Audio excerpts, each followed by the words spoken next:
magnifica, turakira mu mitima, imitima irakira, tugubwa neza, turasenga tunezerewe, tutafite imbagarara mu mitima. Hatukuwa na ile moyo unasimama wa Wakristo. Wakristo wakikosa nafasi ya kutulia moyo ni shida kubwa. Tukampata mwalimu wetu Mkristo, kila mtu alimfikia.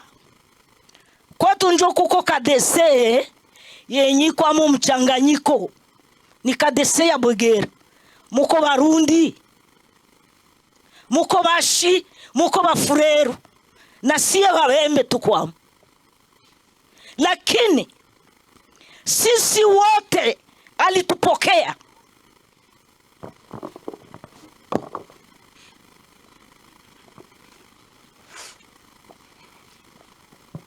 Nyangarire dushima Imana kuri uyu munsi. Imana yadushoboje twageze hano ku munsi mukuru wa papa. Imana nyine iba yabiteguye, ariko nibyo nyine abantu bataba batekerezaga. Nshimiye abantu bose nabakunze, sinari nzi ko papa azwe gutya.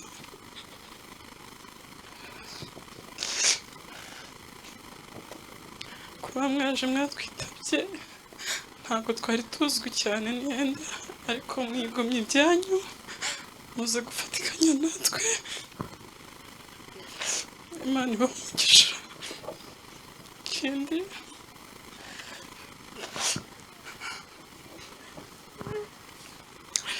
papa sinari nzi ko yagenda muri uyu mwaka.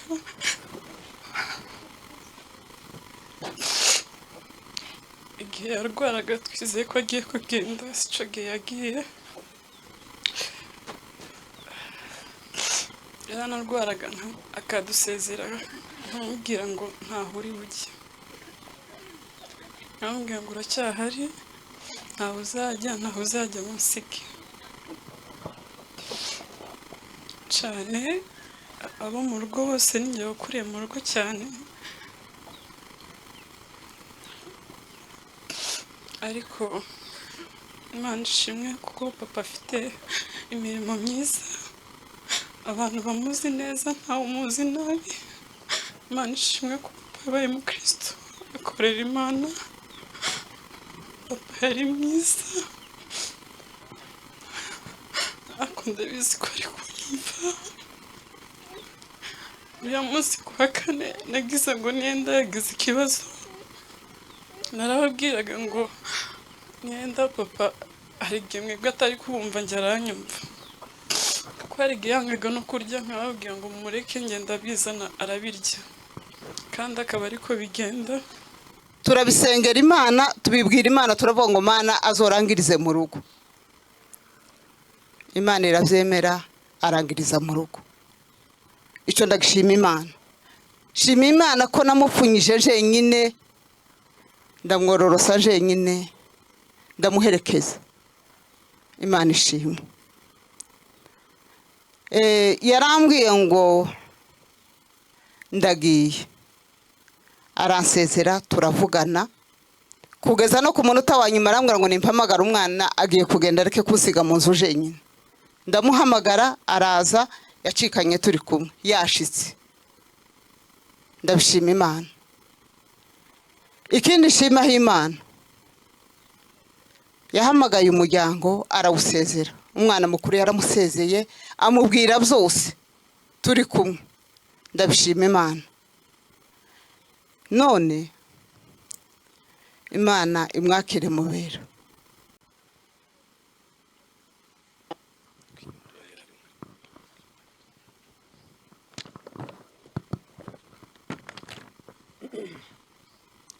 Reka usome umwirondoro wa nyakwigendera.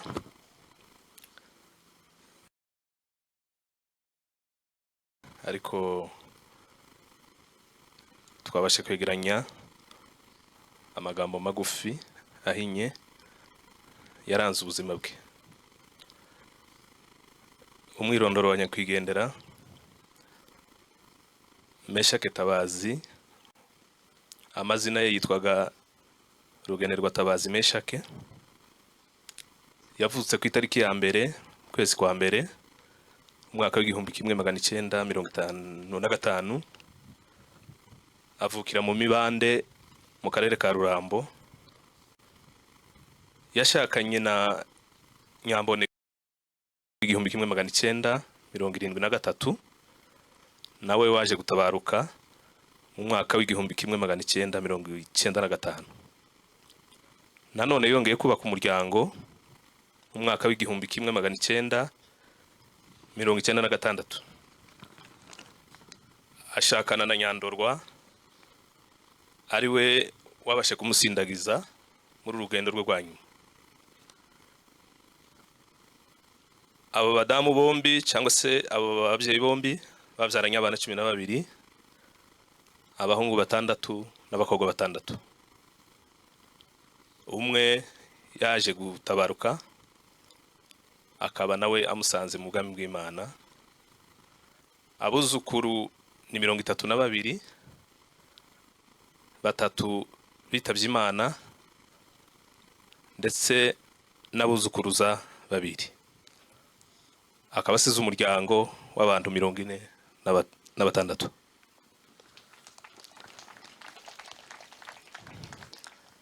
Meshake Tabazi yize amashuri guhera mu mwaka w'igihumbi kimwe magana icyenda mirongo itandatu na gatandatu kageza mu mwaka w'igihumbi kimwe magana icyenda mirongo irindwi na kabiri. Yize amashuri ya primaire aho bita ku Gashararo, ni mu gihugu cyacu cya Kongo. Yize amashuri ya secondaire ari amashuri yisumbuye kuva mu mwaka w'igihumbi kimwe mirongo irindwi na kabiri kageza mu mwaka w'igihumbi kimwe magana icyenda mirongo irindwi na gatandatu, nibwo yayize amashuri, yarangije amashuri ya secondaire. Imirimo yakoze guhera mu mwaka w'igihumbi kimwe magana icyenda mirongo irindwi na gatanu kageza mu mwaka w'igihumbi kimwe magana icyenda mirongo irindwi na gatandatu, yabaye umucuruzi kandi niwe wambikaga abageni mu gace ka Rurambo. Mu mwaka w'igihumbi kimwe magana icyenda mirongo irindwi na gatandatu kageza mu mwaka w'igihumbi kimwe magana icyenda mirongo inani na kabiri, yabaye umwarimu kuri EP Mibande, aho ni mu karere ka Gahororo cyangwa se ka Rurambo. Mu mwaka w'igihumbi kimwe magana icyenda mirongo inani na kabiri kageza mu gihumbi kimwe magana icyenda mirongo inani na gatatu, Meshake yabaye umucuruzi ahantu hatandukanye ndetse na Kalemi. Mu mwaka w'igihumbi kimwe magana icyenda mirongo inani na kane kugeza mu gihumbi kimwe magana icyenda mirongo inani na karindwi, yakomeje kwikorera umurimo wiwe wo mu rugo. Mu gihumbi kimwe magana icyenda mirongo inani n'umunani ukageza mu gihumbi kimwe magana icyenda na gatatu, yabaye umwarimu i Burundi, mu gihugu cy'i Burundi aho bita Mabanda. Nanone mu gihumbi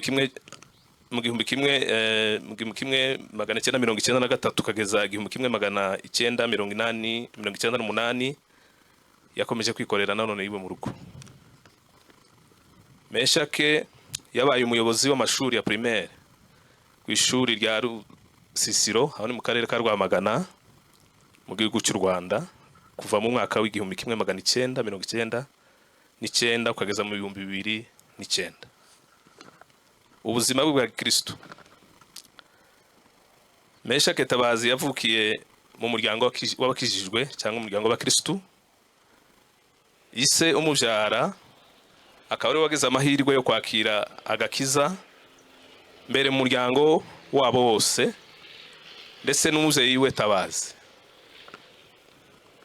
Meshake akaba yarabatijwe mu mazi menshi mu mwaka w'igihumbi kimwe magana icyenda mirongo irindwi, ubwo yari afite imyaka 15 y'amavuko. Mu 2014 yabaye umwarimu w'itorero rya Kadese mu paruwasi ya Bwegera kugeza uyu munsi akaba yarakira umwarimu w'iryo torero. Yabatijwe mu mwaka nawuvuze mwaka w'igihumbi kimwe magana cyenda na 70 mu karere ka Mikarati, nanone mu itorero rya Sepeza. Nyuma y'ububatizo yaje kuba umuyobozi wa korale ya paruwasi ya Bijombo, nanone muri Kadesi, mu itorero rya Kadesi, umurimo yamazemo igihe kirekire.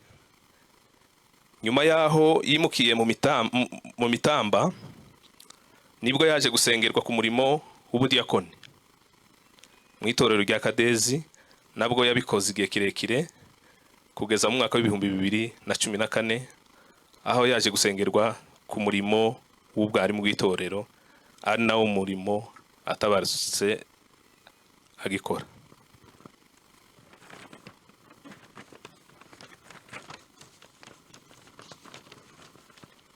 Izi nshingano zose tubashije kuvuga haruguru yazihawe kubera indangagaciro zamurangaga, arizo zikurikira: kuba umunyakuri, benshi babivuze, kuba inyangamugayo, guca bugufi, ndetse no gukorana umwete. Indi mirimo yakoze: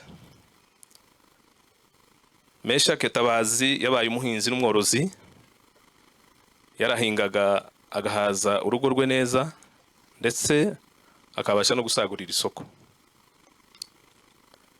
Yarazi korora neza, akita ku matungo ye, ugasanga ameze neza cyane.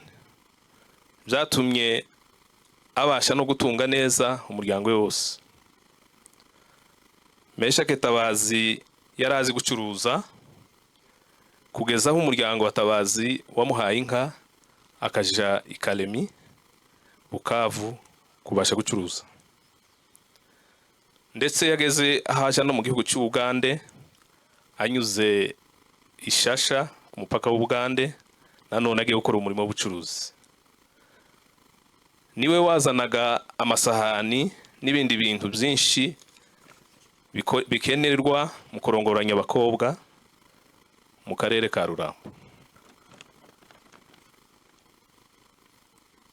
Umuryango wose n'abana be bose ni 12, umwe yaramubanjirije, abuzukuru bamukomokaho ni 35 nabivuze, ariko 3 muri bo baramubanjirije.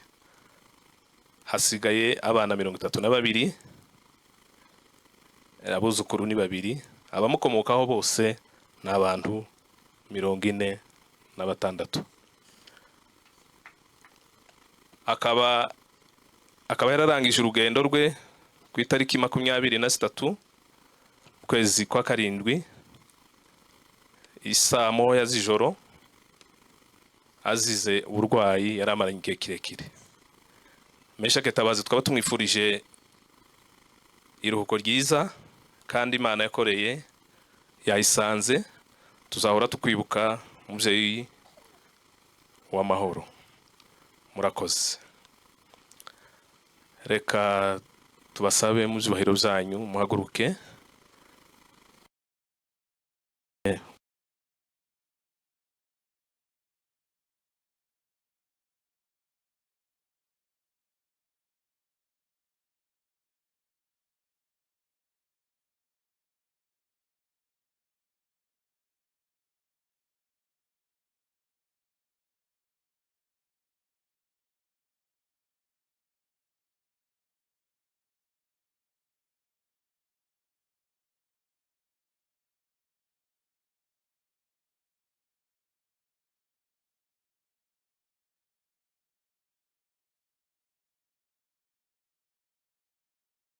Abishwa bacu batambuka.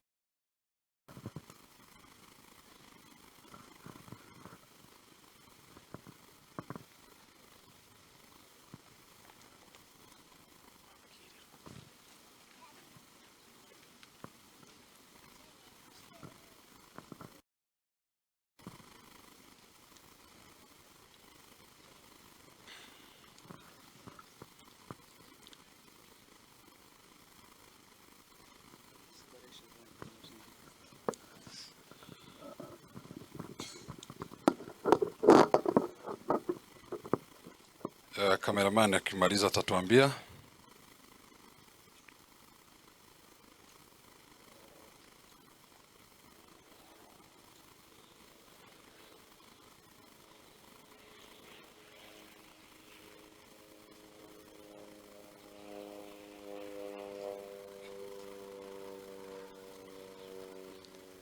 Sawa, murakoze.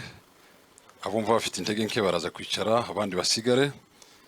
Reka twumve nanone Madame Meshake niwe tubanziriza.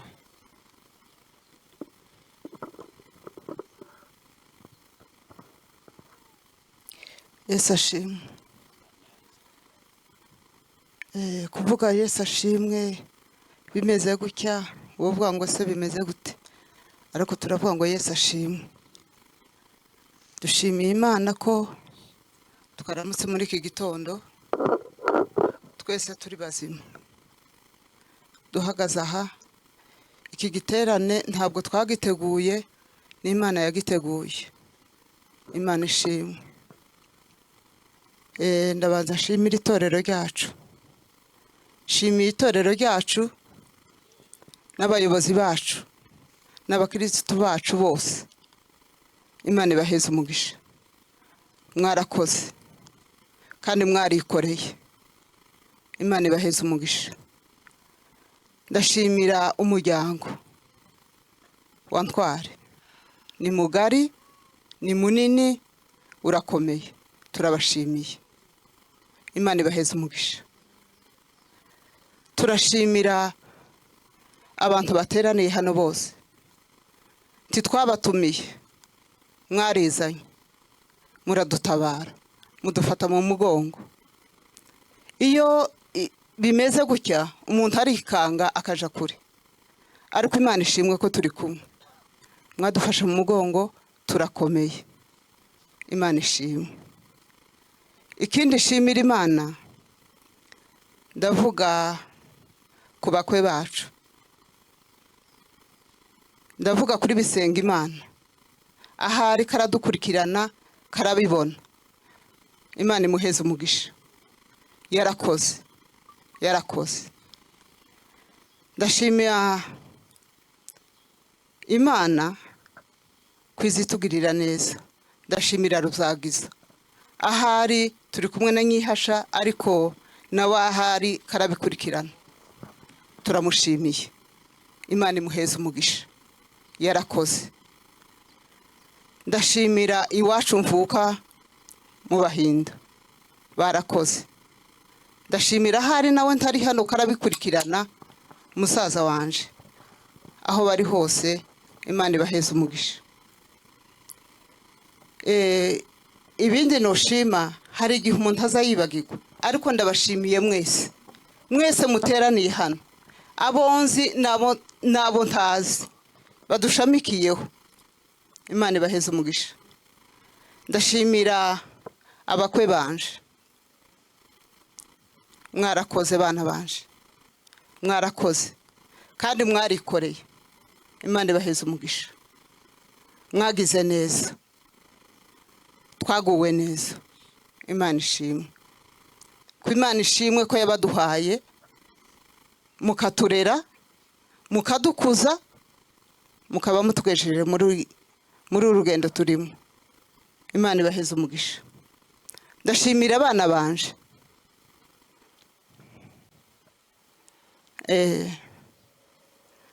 Biragoye. Dushakana n'uyu mutware wanje, nasanze abana 7 mu nzu. Umwe aza kwitaba, aragenda. Tumaranye igihe gito cyane.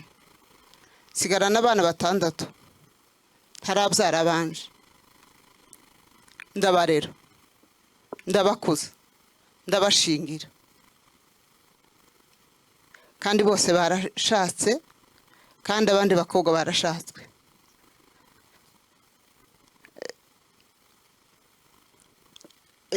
Ntangiye kuzara, sinirereye, barandereye. Hari igihe abantu baza bavuga akavuga ngo ese turi kumwe na bamuzehe wacu, turi kumwe na muramo wanje, turi kumwe n'abavandimwe, turi kumwe n'inshuti, abo bose twarabanye. Bandereye abana, narabyaraga bakarera, ndabashimiye. Nta kibazo cyabaye mu rugo rwacu habe na gito. Ndabivuga hano turi kumwe n'imiryango. Ntabwo umuryango wacu n'abana nasanze aho bari bagiye kwa muzehe kwa Revera, naramugaruye, turabana neza. Ntabwo nareresheje abana hirya no hino, narabareze bose, ndabakuza, ndabashingira.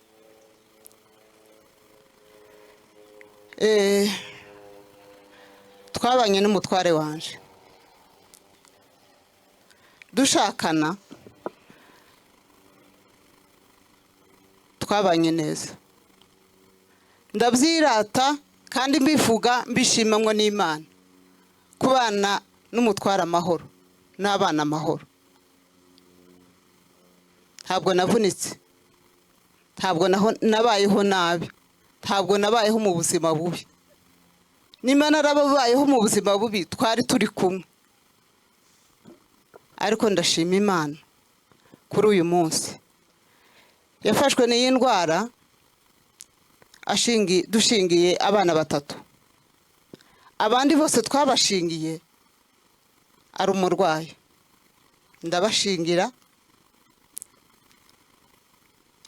Hari ibintu nageze nkorana ubuhamya, twari kumwe n'abana banje, nageze nambuka mu Rwanda, turi hariya muri Kongo, ibintu byose nkabikura mu Rwanda nkaja kubikorera hariya muri Kongo, ngafata imodoka igapakira nkayambutsa ku mupaka, ubukwe bukagenda neza, ibikenewe byose nkabikora. Ndashima Imana. Shimye Imana ko sinzi ko no ubivuga. Yararwaye akagera kure, ariko byose nkabikora, kandi byose nkabikora neza.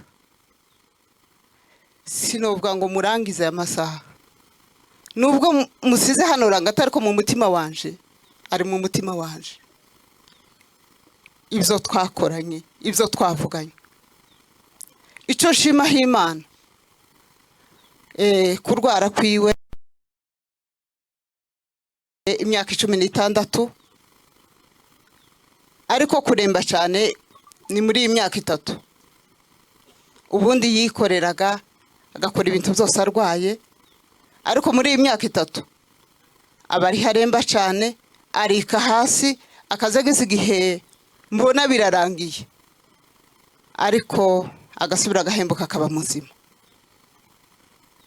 Ndashima Imana ko namurwajije neza, ndabyiratamo, namurwajije neza, tubana neza mu burwayi bwiwe, kandi ntihabuze ubushobozi, twaravujije ko bishobotse. Kandi nta munsi n'umwe nabuze umuti, nta munsi n'umwe naraye mu nzu nta mata yiwe mfite. Ibyo ndabishima Imana. Ntacyo yifujije ngo areke kukibona, byose yarabibonye. Kurwara kwiwe mu myaka 2 ishize arambwira ngo ntukandwaze, ngo uzoje mu bitaro uze wikoreye amaboko. Turabisengera Imana, tubibwira Imana, turavuga ngo Mana azorangirize mu rugo. Imana irabyemera, arangiriza mu rugo. Icyo ndagishima Imana. Shima Imana ko namupfunyije jenyine, ndamwororosa jenyine, ndamuherekeza. Imana ishimwe. Yarambwiye ngo ndagiye, aransezera, turavugana, kugeza no ku munota wa nyuma arambwira ngo nimpamagara umwana agiye kugenda areke kusiga mu nzu jenyine. Ndamuhamagara, araza, yacikanye turi kumwe, yashitse. Ndabishima Imana. Ikindi shima Imana, yahamagaye umuryango arawusezera. Umwana mukuru yaramusezeye, amubwira byose turi kumwe. Ndabishima Imana. None Imana imwakire mubera. ikindi shimaho Imana, shimiye ko turi kumwe n'abawiri twarabanye imyaka myinshi. Ndashima Imana ko twese twihanganye, yadusuye kenshi, twabivuganye kenshi ko tuzosubirayo, ariko nta kundi niko Imana yamukunze. Twari tumukunze ariko Imana nayo imukunda ukwayo. Imana ishimwe. Ndabashimiye mwese muri umuryango, ndashimira abamanyana yanje. Nubwo batari hano ariko bohereje abana babo bari hano. Ndabashimiye, mwarakoze, mwavuye mu Rwanda.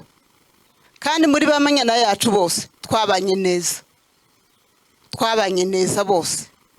Ndabashimiye kandi ndabashimiye kudutabara ko mwaje, mukaba mwaje kudufata mu mugongo. Imana ibaheze umugisha, mwarakoze. Arakoze mukecuru, reka twumve Mutegwa Ntebe.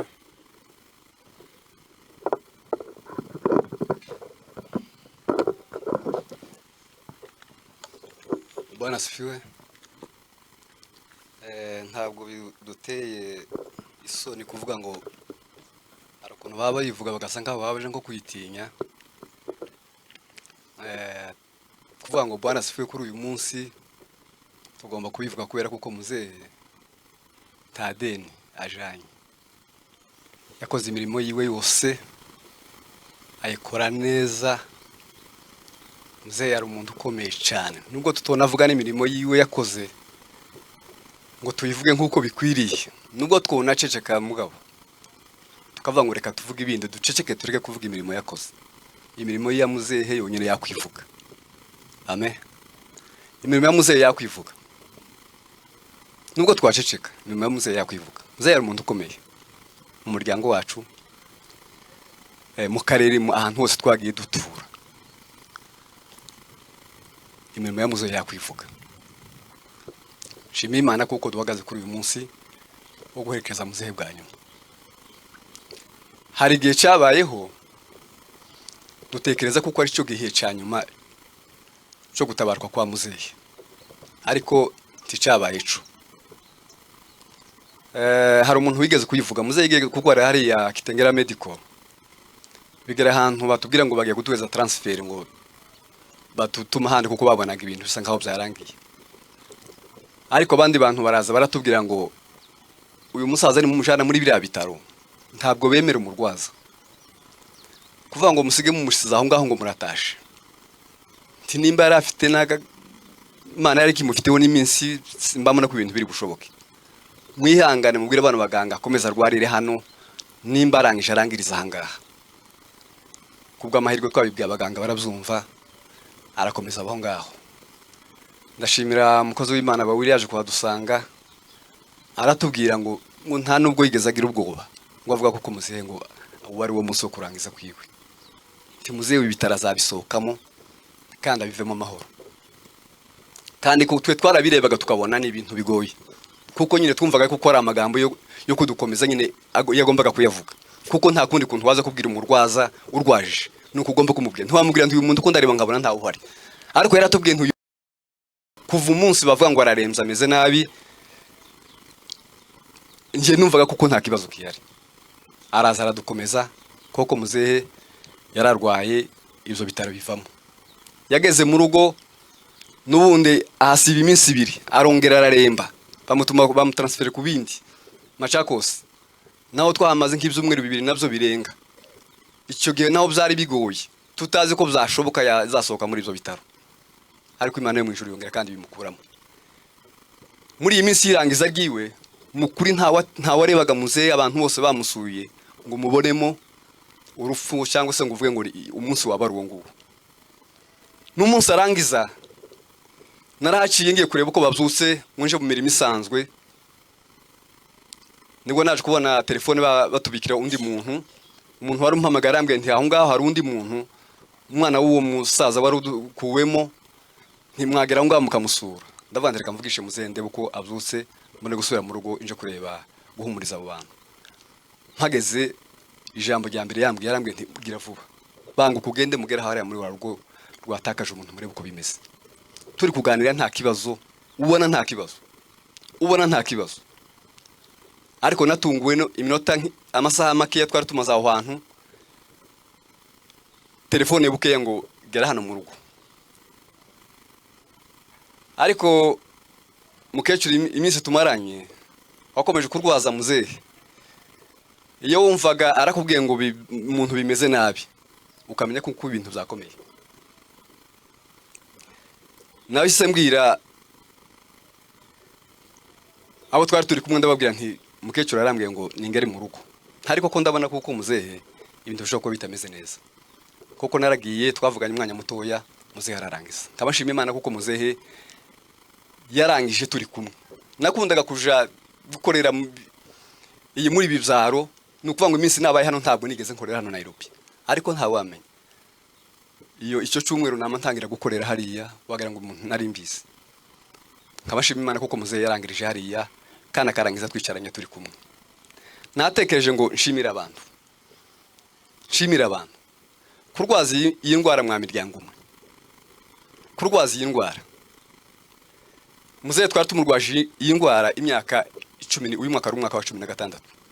Kurwaza iyi ndwara ukarwaza umuntu akarwara imyaka 16 ni ibintu bitoroshe. Ni ibintu bitoroshe. Ariko hamwe n'Imana, hamwe n'imiryango.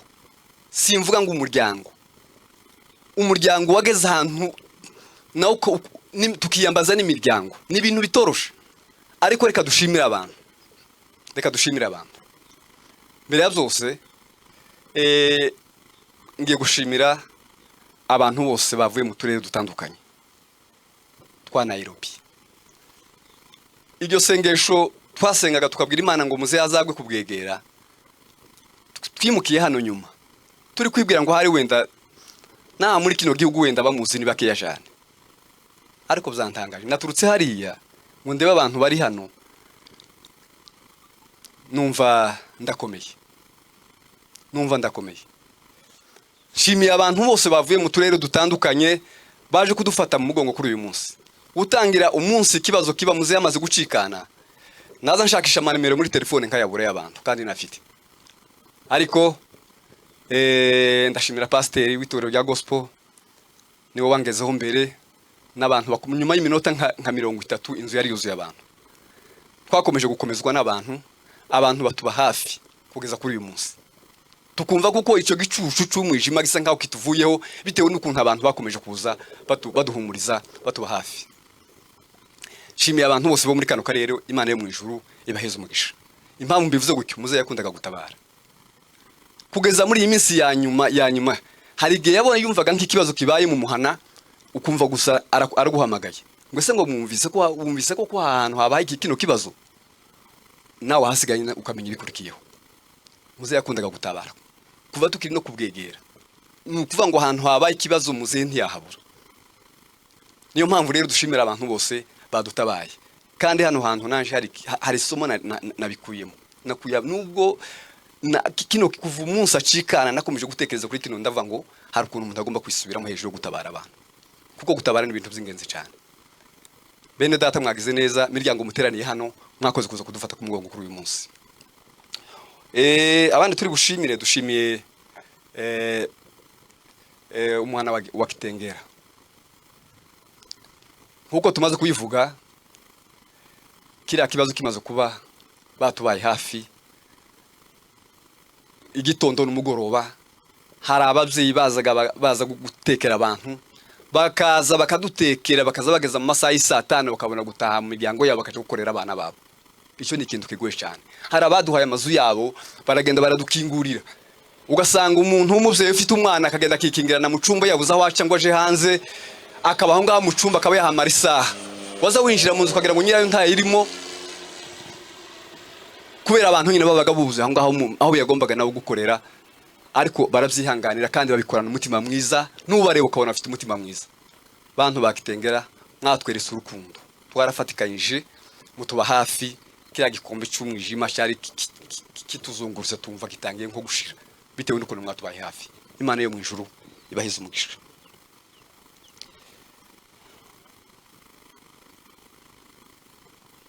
Reka dushimire umuryango wa Ntwari.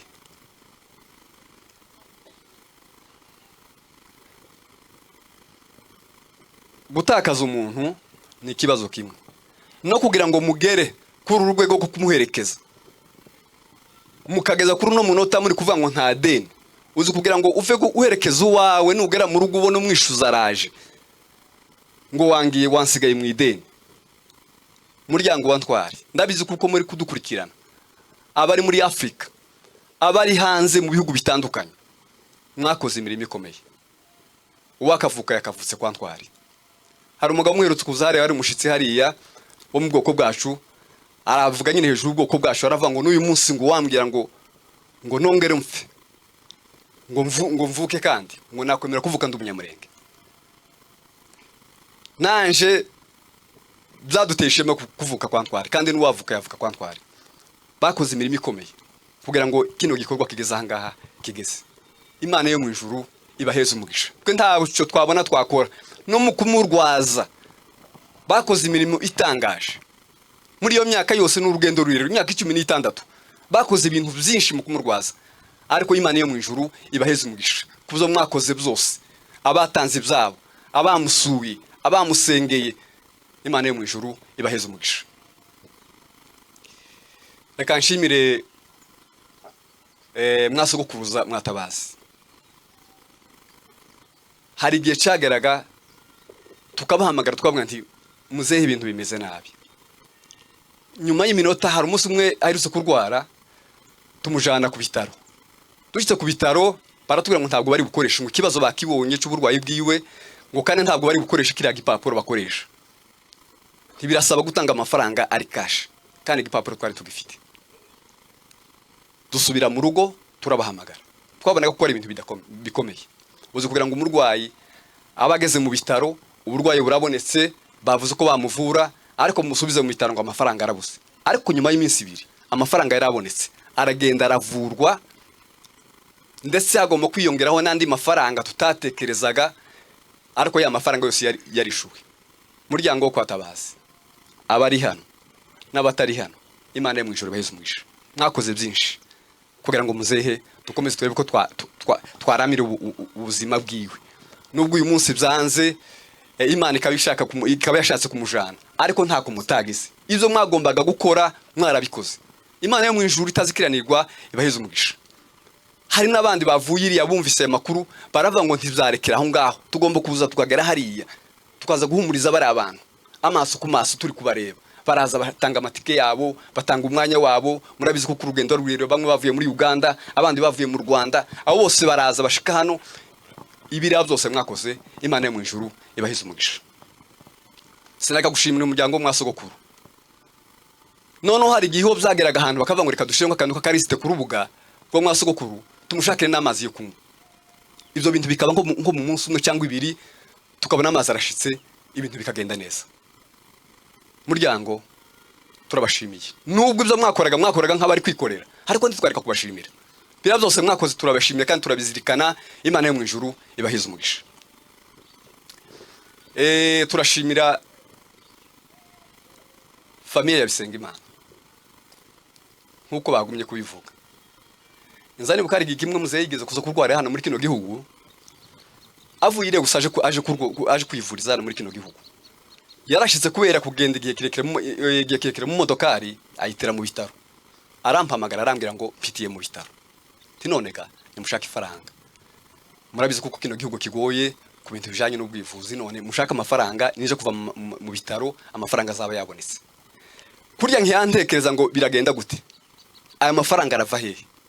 Yagiye kuva mu bitaro, numva arampamagaye ngo ntugire ikibazo, amafaranga yishuwe. Uko n'umuryango banasifiwe, amafaranga arishura ava muri ibyo bitaro. Hashirigi indi minsi arambwira ngo yagiye aho abana bari, izi nzu za hano ko turabyigana. Tinone byari bisaba ngo mbone nk'ahantu hanje, kuko kubirangura kubana n'abantu ahantu hatoya nuko. Ariko muri uwo mwanya kandi tukaba dushaka amafaranga ngo tumushakira ahantu yaba yicaye mu kanya, kandi numva kandi telefone arampamagaye ngo amafaranga arabonetse. Uko nashaka gushimira uriya muryango maze kuvuga, arambwira ati ibyo birarangiye, ko natekereza kugaruka nsubira mu rugo, none gani mushaka itike. Igihe tukaba dushaka kandi itike kugira ngo muze asubire asubire kubwegera nyuma y'iminsi nk'ingahe numva kandi arampamagaye apere te amafaranga yatike nayabonye kandi ntiyaragiye n'imodokari ahubwo yasubiyeyo n'indege byose ni imirimo y'Imana. Reka dushimire uyu muryango wabisenga Imana. Ndabizi kuko aho bari kudukurikirana Imana yo mu ijuru itazikiranirwa. Si ibyo byonyine uko mvuze bikeya Imana yo mu ijuru ibaheze umugisha ho muri kandi namwe muzabone abazabitaho n'abazabarwaza n'abazabarera mu minsi yose iri imbere yo kubaho kwanyu. Reka nshimire umuryango wa Rubsagisa. Kuva umunsi muzehe acikana yampamagaraga igitondo, akampamagara saa sita, akampamagara umugoroba, akambaza ndetse abantu babonye icyo barya bimeze gute. Bakoze imirimo myinshi. Hari igihe byagwaga bicaye i Burundi bakatubwira nti tubonye umuti, hari abantu bari gutanga imiti y'ibihuru, wenda twagerageza tukavurisha nko muzehe tukareba kuko muzehe byamufasha, tukabona imiti iraje ivuye i Burundi ikazi katugeraho, tukagerageza kuyimuvuza zose twakwira ngo duhendahende turebe. Imana yo mu ijuru ibahe umugisha namwe aho muri, mwakoze byinshi kandi mwatubaye hafi, mwatugiriye inama. Imana yo mu ijuru itazikiranirwa ibahe umugisha. Ndashimira abavandimwe banje. Mvuze abavandimwe uko ni ukuvuga ngo ni barumuna banje n'abashiki banje n'abaramu banje. Aba bantu nabo bakoze imirimo ikomeye. Twari dufite urubuga rutari urwacu nko mwamuze nko mwa papa, twari dufite urundi rubuga rushinzwe gusa kureba gukurikirana ikibazo ciwe c'imiti. Nta munsi n'umwe muzehe yigeze agira ikibazo ngo hari ngo tuvuge ngo yagize crise bitewe nuko imiti yamushiranye. Yiteraga muri iyo myaka yose tuvuze yakaza yitera umuti mu gitondo akitera uwundi ku mugoroba. Uko iminsi yagendaga iri kuzamuka hakirinjiramo ibindi birwara ngo za tension, akikirana ibinini bya tension, ngo igifu akikirana imiti y'igifu. Ibyo byose byari ibintu bibaniraga nabyo mu buzima bwa buri munsi, gutangira ku wa mbere kugeza ku cyumweru. Iyo miti yagombaga kuba ari kumwe nayo, yaje gushira habasiga ngiyo gukoresha iminsi 3 iyindi kaba yabonetse. Bavandimwe turabashimiye cyane, mwagize neza, mwakoze byinshi. Imana yo mu ijuru bahize umugisha. Reka ndangiriza kuri mukecuru, bari kumbwira ngo natinze, ariko mwari mukure kwihangana n'ukuri. Uyu munsi wa nyuma ndiyo hari byinshi ariko kandi mwihangane. Reka ndangiriza kuri mukecuru. Twapfushije mama tukiri abana batoya, tuza kubona mama nta munsi numwe ibi nuko hari igihe umuntu avuga ikintu abantu bakavuga ngo nuko ari mu ruhame rw'abantu. Ayo mahirwe twaragize tuyabwirwa n'abandi bantu kandi abantu benshi barabizi. Ntabwo ejo bundi twicaye harakubwegera, sinzi ukuntu twicaranye n'umuryango wanje, sinzi ijambo nababwiye, numva umuhungu wanje mukuru n'umusore, numva asa n'uwikanze. Hari ijambo nari mvuze mbona ari ikanze, muri umuntu waramugenda se ukubyo bintu ntiwarubizi, mbona ajunguje umutwe.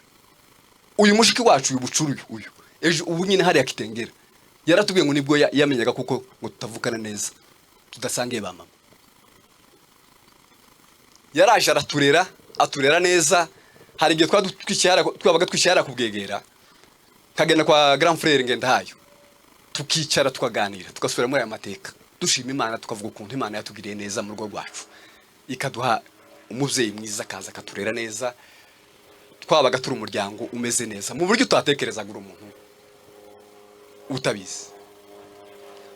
Mukecuru yihanganiye muzehe. Hari igihe yagiraga nka gahunda zo kuvuga ngo aje gusurana nk'ahantu, tukabanza tugakora inama, ese tumuhangura agende, ese aragenda gute, ninde usigara kuri muzehe. Imyaka yose twarwaje muzehe ntabwo yigeze arwara mu bitaro ngo amare icyumweru, byari ibyumweru 2, 3 ukwezi. Ariko iyo minsi yose usibyana muri kino gihugu kwera amategeko yabo niho twagiye turwaza muzehe. Ariko indi myaka yose ntabwo mukecuru igeze afite rwanda rwa muzehe.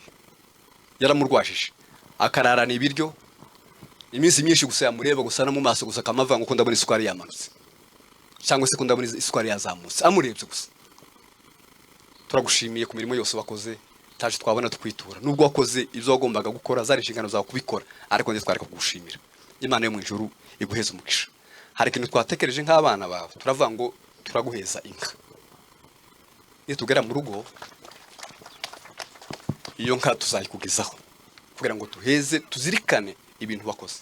Imana yo mu ijuru igwe kandi tukwijeje kuko ntabwo nkubwira uyu munsi ngo nkubwire ngo nzakora ibyo ntari nsanzwe nkora, ariko uko twari dusanzwe dufatikanye, ibyo twari dusanzwe dusangira, tuzakomeza tubisangire, ukomere kandi wihangane.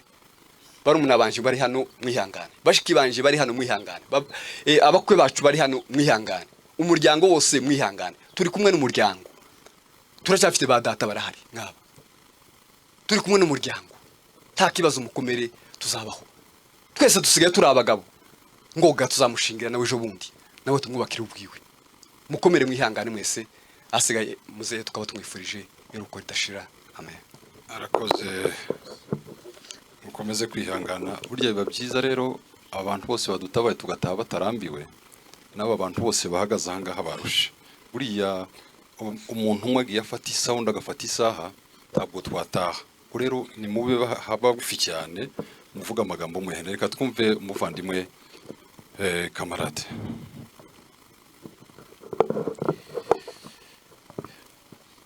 Murakoze kuvuga umuvandimwe Meshake,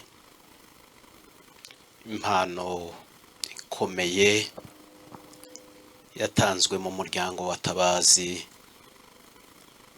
Mwamukata, wakundwaga n'umuryango, wakoreye umuryango, watweretse imbuto nziza yo kwicisha bugufi kandi no guhereza agaciro umuntu uwo ari we wese. Turakunamiye. Uyu ni umuvandimwe nakundaga, n'icyo bamukurikiraga. Rimwe na rimwe benshi bazaga bavuga ngo ese muravukana koko? Iyo twajaga mu kazi i Burundi twabaga turi kumwe, twaza gutaha tugatahana. Uyu muvandimwe kubera imirimo yadukoreye yaratureze, mama maze kwirwara igihe kirekire, iwe nare na Nyiramboneka baraturera turi abavandimwe bane. Yani igihe wari mukuru na Dina ngira bakunze na Nyamubyeyi, baturera nk'abana kandi baturera neza. Uwo mubyeyi watabarutse ntiyagiraga ikintu na kimwe, yazaga aseka bicaranye n'umugabo ukagira ngo none ni abavandimwe. Ndetse hari igihe benshi bavugaga ngo ese aba bantu bazaramana, bitewe n'ukuntu bakundanaga. Hanyuma Meshake ntiyazaga aba nkagira icyo yakwima mu buzima bwiwe, keretse icyo adafite. Nyuma nk'uko mwabyumvise yagiye akora henshi, akoze i Burundi, niwe wantumiye kujya gukora i Burundi kandi atanga ibye. Ariko nanjye nza kumwitura, uyu muhungu wiwe mukuru naramujyanye, abari nje umutunga kandi turi kumwe i Burundi. Ndiho mubwira ngo niba twarize dukwiriye kwigisha abana. Ntibyarekeye aho, uyu mubyeyi niyigire hino Madame Gashumba kugira ngo abe mu Rwanda. No kubera Gashumba yarambwiye ngo hari umwanya wa direction muri kariya gace, muzi kugenda ugashaka akazi mugenzi wawe adahari kandi udafite diplome ye. Twamuhamagaye aja mu kazi, ariko bitewe n'ukuntu babanaga neza, bakundanaga n'umugabo w'uyu mubyeyi, ni naho yaje kurwarira iyi ndwara. Ariko nubwo yayirwaye, abantu bagerageje gukora ibishoboka byose. Niyo mpamvu mwumvise bavuga abantu batandukanye kugira ngo barebe ko baramira ubuzima bwe, ariko ntibyashobotse. Meshake wari intwari, wakundwaga na bose, kandi ni ukuri nariho ntekereza ngo ahari yaba atazwi hano. Bikambabaza ukuntu nshobora kuza gushingura Meshake tukicara turi bake. Ariko reka ngira mbanze mbashimire mwese abantu batuye Nairobi, Imana ibaha umugisha. Mwagize neza, mwatumye twumva turuhutse mu mutima, twumva turakeye kandi turakomera.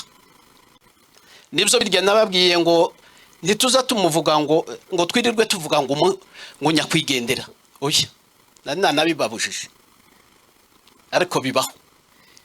Ni Meshake usize, ni Meshake usize umuryango, murivuge kandi ntiribatera ipfunwe.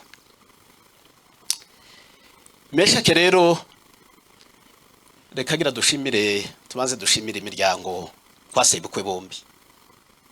Abatimbwa batweretse umutima mwiza, batuba hafi, kandi n'indoro yanyu yatugezeho twabonye ko mukituzirikana. Abahinda twabanye muri byose, sinerirwa mvuga umuntu ku giti cye. Mwarakoze kandi mwikorera, Imana ibaha umugisha. Abasizana ba Muyomba, mwarakoze, n'ubu twari kumwe. Na Rubyagiza wavuzwe ni umusizana, ni muramu wacu ariko akaba na mubyara wacu. Barakoze, Imana ibaha umugisha. Twabura gushimira ababaramu bacu mu by'umwihariko. Nje nta kintu uzavuga ntavuze Bisengimana. Niwe waremye uru rugo. Uretse Meshake, niwe wabaremye, niwe wabahaye adresse ya Bwegera, arabakomeza, arabashigikira, abagira bo muri bo. Nuwo kubishimirwa. Iyo umuntu yakoze akwiriye gushimirwa. Kandi icyo nza mushimira nuko tuje inama, ndamubwira ngo dukore uko tukagukora, kandi nawe akaduhereza agaciro ako twamuhaye, nawe akaba ari ko aduha. Ndabizi neza n'ubu ngubu ko ariho abikurikirana. Yarakoze cyane kandi tuzadubishimira. Data yakundaga abakwe biwe, ibyo byose niho bikomoka, kubera kubakunda. Niyo mpamvu muriho mwumva bavuga Rubyagiza na Bisengimana bari inkoramutima ze. Turabashimiye rero ku byiza bakoze, tutongeye kuguma kubisubiramo. Reka tuvuge umuryango wa Tabazi urakundana, kandi impamvu musubiyemo, Meshake aza kurangiza kuwa 4, twavuganye amasaha hafi 2 kuwa mbere, aransezera. Arambwira ati birashoboka tutazongera kubonana. Arambwira ngo ni mubabarire niba byarambabaje kuba yarashingiye umwana wiwe ntahere kuri barumunabi. Ndamubwira ngo nukuri ntabwo nigeze ndakara, ahubwo uzi kuko nazaga nkubwira ngo byari byiza kuko usigushingiye n'uriya mutoya. Arambwira ngo ko ari we ubimbwiye, ndabizi kuko utazucishiriza ku ruhande. Ati rwose ndabyemeye, byanteraga ipfunwe kumva birambabaje. Ati nayo mpamvu nari nko kubwira ngo umbabarire. Hari ijambo yasize ambwiye, arambwira ngo uzaze wihanganira abavandimwe. Uwo munsi naramubaje ntese kuki umbwiye gutyo. Agenda ambwira buri wese uko ateye. Ngo aze gusoza arambwira ngo ibyo ngibyo nkubwiye nibyo data yazaga ambwira. Urumva kuko yansezeye mu marenga, turasezerana. Ibyo atakoze tuzabikora, kandi twajaga inama muri byose, ndetse no mu burwayi bwe mu kwicisha bugufi. Yambwiraga ngo genda ukore, uhaguruke, ukorera abana, ubashingire. Sinareka gushimira data wacu turi kumwe aha, baduha agaciro nubwo turi bato. Yatubwiye ngo nimugende mutekereze uburyo muzashingira abana bariya barumuna banyu. Ampa n'ubwo burenganzira, turagenda tuja gukorana inama na data wacu ndetse n'abakwe ba Tabazi. Uwo munsi dukoze inama kubera ukuntu dushyira hamwe. Byarantangaje uwo munsi, ndishima ndavuga ngo data yakoreye umuryango, Meshaki yakoreye umuryango, kandi nizo zizi imbuto natwe turiho dusoroma.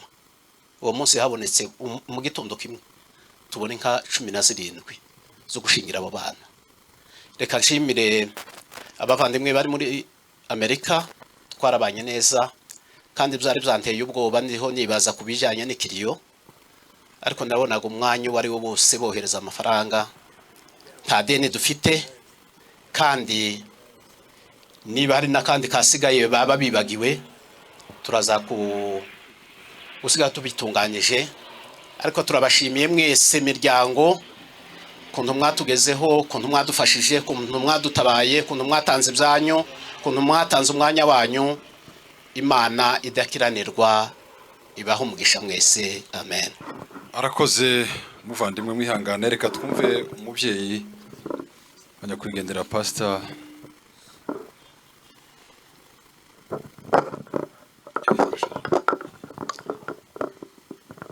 Imana nishimwe kuko nizana abantu kubaho kandi kongera igategura n'igihe bagenda. N'abatubwiye ijambo ry'Imana baraho hirya bahaye batwumva, twumvise neza kandi Imana ibaha umugisha cyane, kuko twumvise ijambo ry'Imana rivuga kuko Satani dafite uburenganzira kwica umuntu. Meshake rugenerwa twamuhawe n'Imana. Ndaba ngubabwira uburere bwiwe bahaye bavuga aho bwavuye. Yavutse ise niwe mfura ya papa, rugenerwa nawe niwe mfura, ariko yavutse hatambutse nk'abandi bangahe. Avutse niwe mwana twese twabonaga, kuko n'abandi bakuru banje nabo bari bataragira abana, akaba ari we mwana tubona twese. Kandi inyigisho sekuru yatangaga inyigisho kuri we na base natwe twese, ntabwo yigeze amurera asa nk'umuntu wayo umutetesha ngo ubwo ari umwe, ariko yamureraga amwereka uburyo azaca imanza, nk'umugabo uzi guca imanza, nk'umugabo ugomba kubaha umuryango. Yakuze izo nyigisho yarazibonye. Sekuru hazaga habiya mubwira ngo dore uko uzoza ujya kuvuga, dore uko uzaca imanza, dore uko uzifata ku bandi bantu. Bwa bwitonzi abana biwe baraha muvuga yatangiye kubuhabwa ari mutoya, kugeza n'igihe habaye igihe kimwe Mwatabazi baravuga ngo uyu mwana reka tumuheze inka zacu agenda aje gucuruza, tuzarebe ko kwa kwizerwa yigishijwe azabikora. Kwikorera amafaranga y'amanovu twavanye ruguru turika Ibuvira tuyikoreye ngo mare ndamusezera ajikareme gucuruza. Aragenda aracuruza, aragaruka twereka, kandi yari afite uburenganzira bwo kurya izo nka kuko zari za sekuru na base wabo, ariko arazigarura zose kandi azigarurana n'inyungu. Turanezerwa cyane. Iruhukire wararuhutse. Icyo ndagitambutse muracyumvise kuko ariho uburere bwavuye. Hari undi munsi kuko yari amaze kuba umugabo wo guca imanza, hari urubanza isa ataciye ariko rutamunaniye, yaragiye arashyikara rwitegereza, aragaruka aratubwira nasagihari natwe duhari, aratubwira ati njyewe narurebye ndavuga ngo reka ndwihorere. Urumva kuko twese twari tukiriho, ngo amare kutubwira iryo jambo, ise ntiyarananiwe kuburana, ise ntiyarananiwe kuvuga, natwe base wabo twari duhari. Turamubwira ngo nagenda aje gucurwa urubanza. Aragenda ngo amare gushika, cyubahiro ni cy'Imana, arashyika ararukemura neza ruratungana ngo aza aratubwira turanezerwa turavuga ngo wabonye uburere bwiza kandi ubaye umugabo mwiza muri uru rugo. Yeme muze murera abana neza muzabona inyungu bakihari. Rero dushimiye Imana yari yaraduhaye umugabo mwiza Rugenerwa Meshaki, wabanye n'ingo ziwe neza, wabanye n'abavandimwe neza, wabanye na base wabo neza, wabanye na sekuru neza, akaba aruhutse kandi yararuhutse. Twongeye gushimira imiryango yiwe. Duhaye tuvuga uyu mwana Nyirandorwa n'umwana wanjye, yenda mukumva tumuvuga cyane, nta kiruta kukuvuga neza. Ese inka boguha bozi guheza zikongera yenda ntizibeho, ariko kuvugwa neza ukuri n'umugisha. Kandi nawe gasi wewe wabyikoresheje n'imbaraga z'umwuka w'Imana zagukoresheje.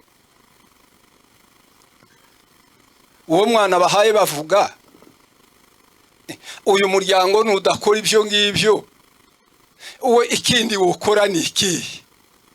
Bazabikora kandi neza, ndetse si ibyo gusa byo kuri murumuna wiwe, bagomba gukora n'ibindi bitambutse biruta ibyo ngibyo. Buriya muhaye muvuga ngo yabaye umwarimu mwiza, yabaye umwarimu mwiza mu rugo, kugeza n'igihe yagiye kujya kwiga ishuri rya Bibiliya i Bukavu yari yaramaze gutozwa. Nimba mwaramuboneye kubwegera, ntabwo ari kubwegera yatorejwe, yari yaratojwe muri 80. Icyo gihe hariho gutoza umuntu, abantu bakajya mu masengesho, bakajya mu ndirimbo, mwamara mukanategera kumva ijwi ry'Imana icyo rivuga. Ubu abantu basigaye basenga ariko singiye kwigisha, bamara gusenga noneho ntibanategere kuko Imana ijya kuvuga kandi zivuga. Icyo nicyo gihe umuhamagaro wiwe muri 80 turi mu bijoro, nicyo gihe umuhamagaro wiwe waje tumurera, arererwa kuririmbira Imana, arererwa kusenga Imana. Nicyo gihe umuhamagaro waje, ariko abanza no kunyura mu bucuruzi, abanza no kunyura mu kwiga, bijya guseruka muri kiriya gihe mwabonye, ariko byatangiye kera kandi kugeza none arabisohoje. Kandi aruhukanye n'umuhamagaro wiwe, kandi n'umugisha kuko umuntu aruhuka akaruhukana n'umuhamagaro wiwe. Dushimiye rero aba bantu bose, abana biwe turabashimiye, mwagize neza. Kubona umuntu arera umutware we, wagize neza mama, warakoze cyane. Ariko si ibyo byonyine, uracyarera n'abandi, ukagera ku munsi wo gusoza muri kumwe utamusiga. N'abandi bose barabizi ibyo, mbaye ngubwira n'abandi bose barabizi. Umuryango wose tuza twicara tukanezerwa ngo Imana yaduhaye igisubizo, ari uwa mbere, ari uwo dufite none. Imana igira neza cyane igihe cyose. Namwe rero aba bantu bose bari aha ngaha bavuze amatorero, ariko reka tubashimire namwe mwese. Amen. Mwese abaraha ntitwoza tuvuga ngo naka umuryango wa Ntwari.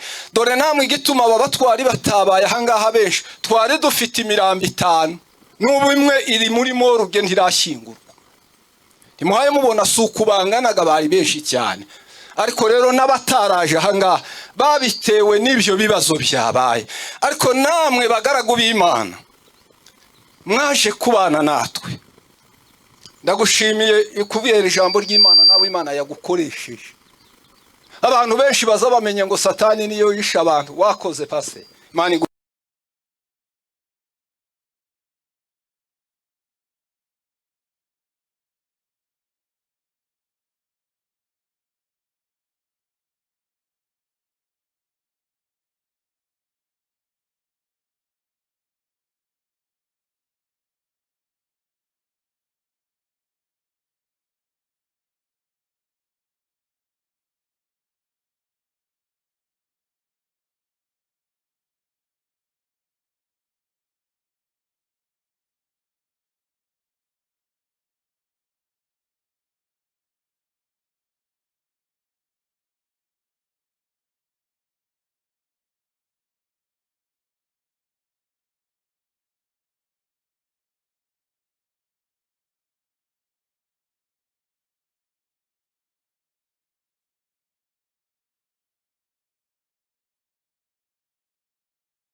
baduheze umuntu umwe.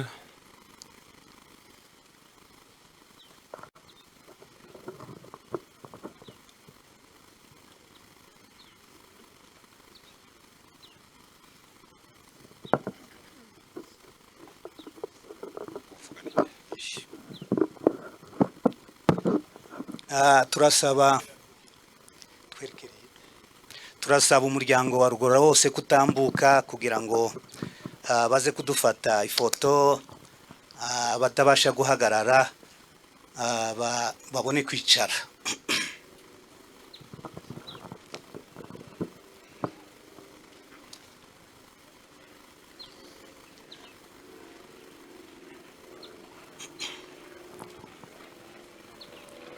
Barangiza baratubwira, nimurangiza mutubwire.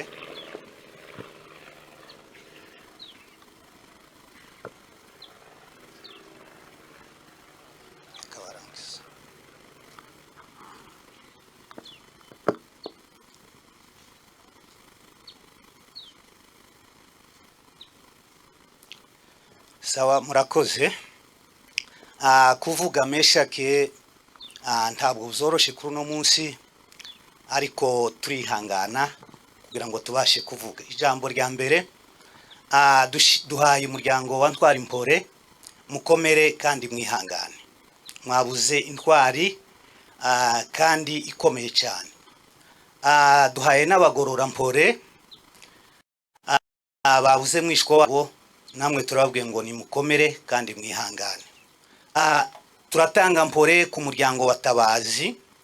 Tabazi niwe manyana ya sogokuru Ndayahundwa. Tubahaye Mpore kandi cyane kubura urugingo rumwe nka Meshake ntabwo byoroshe. Ntabwo byoroshe rwose, birakomeye, ariko no kwihangana kuko aho yagiye niho heza kuruta hano turi. Ubundi dutanga Mpore ku muryango wa Burahimu Mukata kubwo kubura umuvandimwe wabo. Kamarade n'abashikibe nangira abakunzi turabihanganishe ngo mukomere, mwabuze umuvandimwe mwiza kandi cyane. Meshake kuri none twamubuze, ariko mwihangane kandi mukomere, murere umuryango. Ubundi duha Mpore madamu Meshake n'abana be. Tubahaye Mpore. Meshake yari umuntu ukomeye, yari umugabo ukomeye kandi uzi kubaka urugo neza, uzi gukuyakuya abana biwe kandi akabitaho. Yagiraga imbabazi zidasanzwe, ariko kubwo kumubura none mwihangane. Abamubona bose bari hano n'abana babapfuye. Ibyo mukomere kandi mwihangane. Ngiye kuvuga Meshake mu magambo nk'atatu. Meshake yari imfura kandi akaba ari inyangamugayo. Mubazi Meshake ntiyarazi kubesha, Meshake ntiyarazi gucisha hirya. Meshake twebwe nk'ababyara be, ni ukuvuga ngo mama wa Meshake niwe ukurikira papa ku mugongo. Meshake njewe namumenye nyuma cyane kuko twabaye mu Rurambo babira hirya, iriya mu Ntambi. Tuza kubonana nyuma amaze gushika mu Rwanda. Tuza no kubonana hariya kubwegera. Meshake yari imfura, yari inyangamugayo. Abanyarwanda nibo bazavuga ngo ni imfura ikarabye. Meshake yari imfura mu bagabo b'abanyamurenge, yari imfura ku rwego rwo hejuru. Meshake nje twabanye rimwe mu kibazo, hari haboshwe mukuru wanje ari umusirikare. Baza kumufata kubwegera, haza konvoye nkazini. Niwo munsi namenye Meshake, mbona ko ari umugabo w'intwari. Meshake uwo munsi bazamena abasoda, ukazugira ngo none hari ikindi cyabaye. Bazunguruka inzu ya mukuru wanje yari arimo indani, baramufata. Barangije kumufata, habuze abagabo bo mukurikira, ariko Meshake ahamagaza abagabo aravuga ngo nimumpa abandi bagabo babiri dukurikire umuvandimwe. Meshake icyo ndakimushimira kandi cyane. Arampamagara mva hano muri Kenya, ndagenda kuri ico kibazo. Dushike turagikurikirana, abimfura abo mwizerwa bikomeye. Kuko hari ijambo yambwiye, arambwira ngo uyu muntu yaboshwe kandi afite kesi ikomeye. ariko ntufate ku mafaranga, utanga amafaranga kandi nta wundi nzosaba amafaranga ni wewe.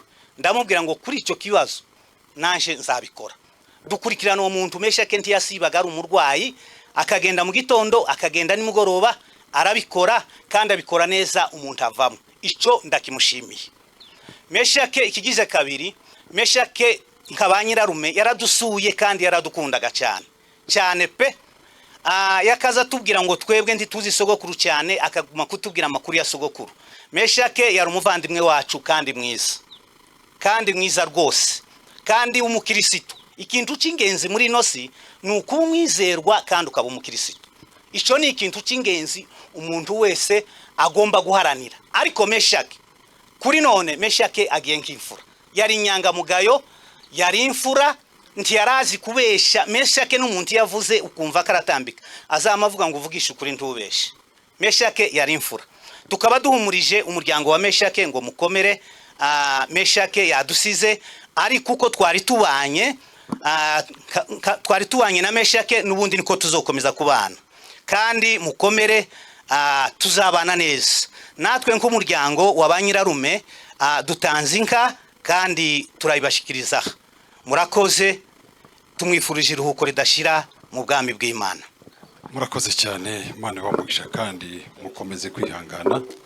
Reka dusabe umuryango w'abasebukwe w'Agasinzira batambuke nabo baduheze umuntu umwe. Umuryango w'Agasinzira.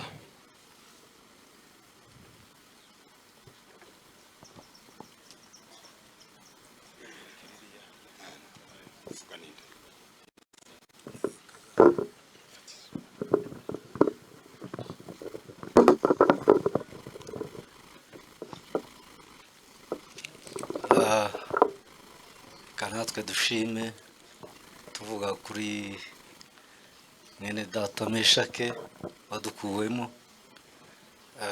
Meshake yari umukwe wacu, kuri jewe yari muramu wanje, yari umukwe wacu dukunda cyane, yabanye natwe muri byinshi. Ndibuka ko mu mwaka wa 81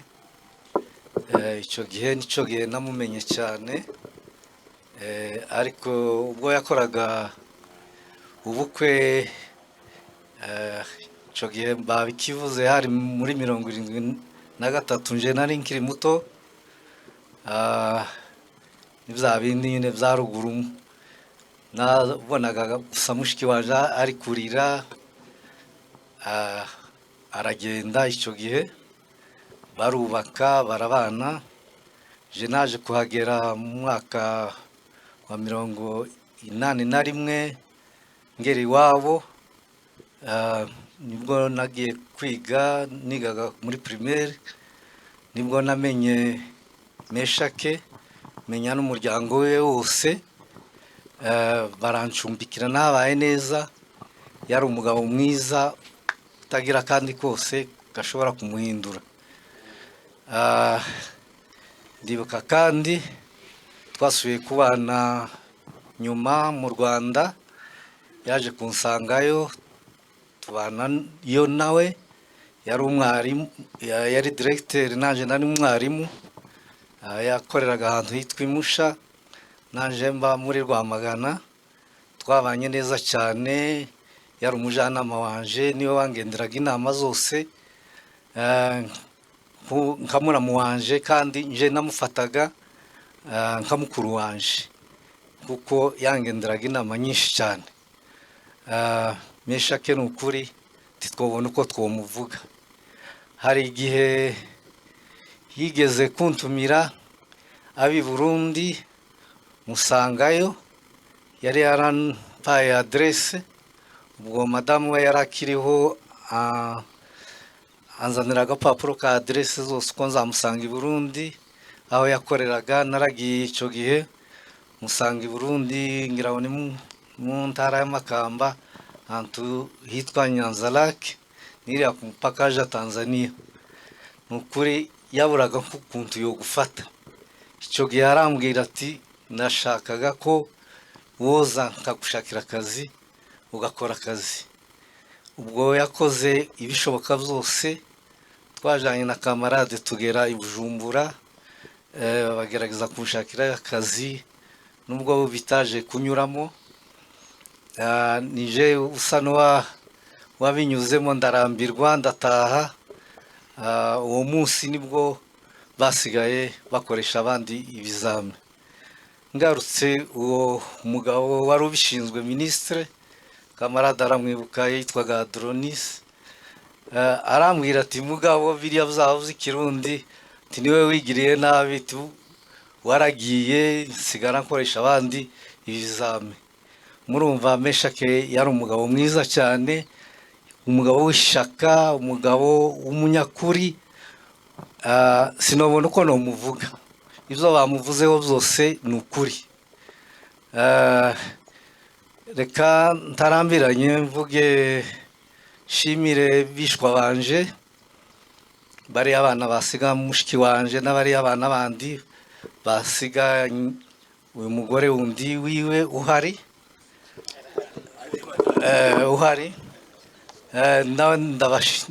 Ndamushimiye cyane, niwe nashakaga gushimira.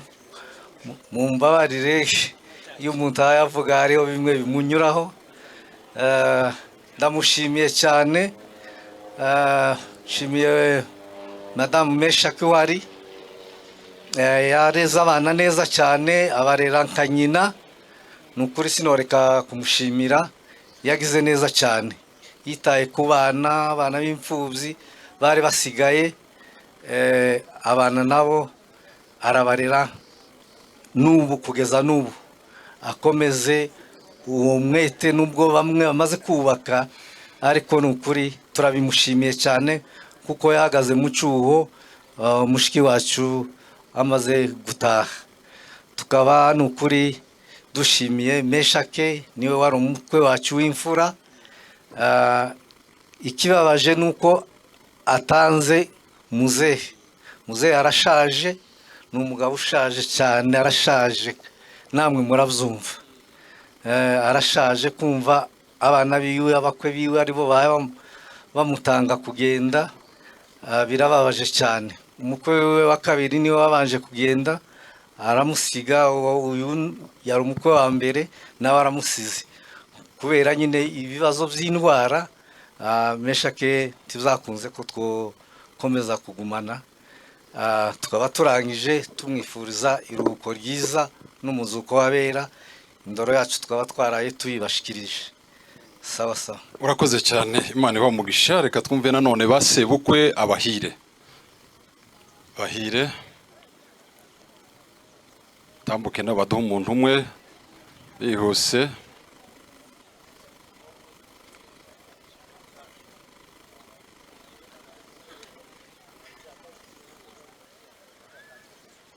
Uvuga ninde?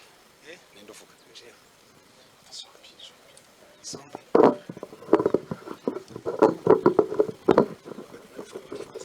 Reka dusabishwa bacu n'abakwe mwese muhaguruke. Sinashanga nahaguruke.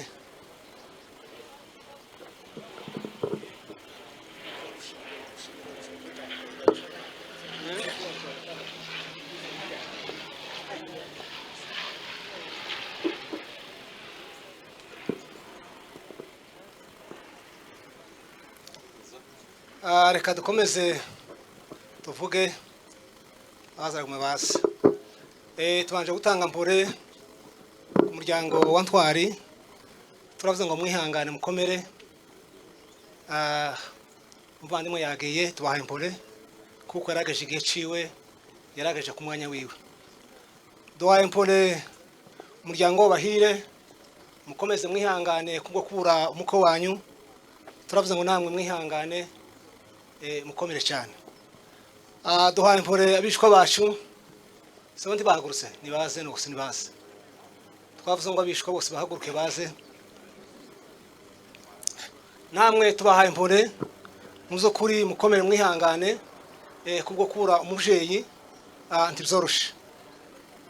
Bwana sefiwe. Turashima Imana kuko tugeze kuri uyu mwanya mwiza umuvandimwe umuko wacu mu by'ukuri yatubereye umukwe mwiza, yatunze shanga neza, babanye neza mu rukundo, kandi uyu muntu yari imfura. Bwana ziviwe. Kuri none dufite abantu abakristo benshi simfura, ni abakristo ariko simfura, ariko we yari imfura, yari inyangamugayo kandi yari n'umukristo. Bwana ziviwe.